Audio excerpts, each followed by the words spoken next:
How did that all come about, if you don't mind me asking? Sure. Yeah, I was minding my own business, practicing law, uh, and teaching at NYU, and the Clinton administration. It had a really rough start for those of us who said that first year was really very, very tough.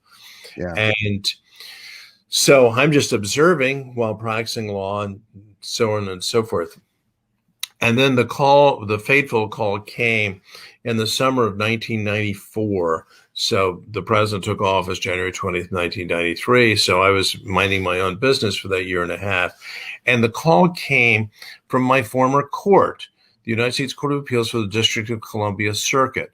One of the judges on that court with whom I had served, his name is David Sintel, a distinguished judge who is still serving there, was the head of the Independent Counsel Division. That's a mouthful.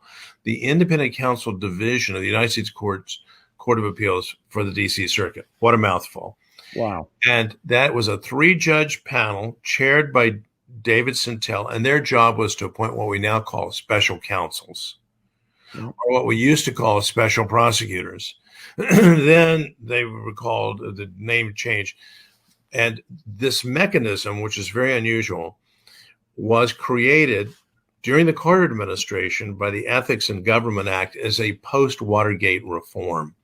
So in light of Richard Nixon, Archibald Cox, the Saturday Night Massacre, all of that set the stage for the passage of the Ethics in Government Act, which had a number of provisions. And one of the provisions was to create this unusual mechanism for 3 judges to appoint an independent counsel to investigate the president or others close to the president.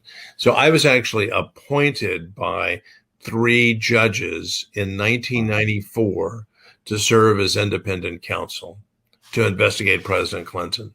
The original idea was it was the Whitewater land deal, and was there fraud, financial crimes committed in connection with that land deal. But the investigation grew. It had different components. And of course, most notoriously, then in January of 1998, was transmogrified into the Monica Lewinsky related investigation. Wow. And you headed that whole thing.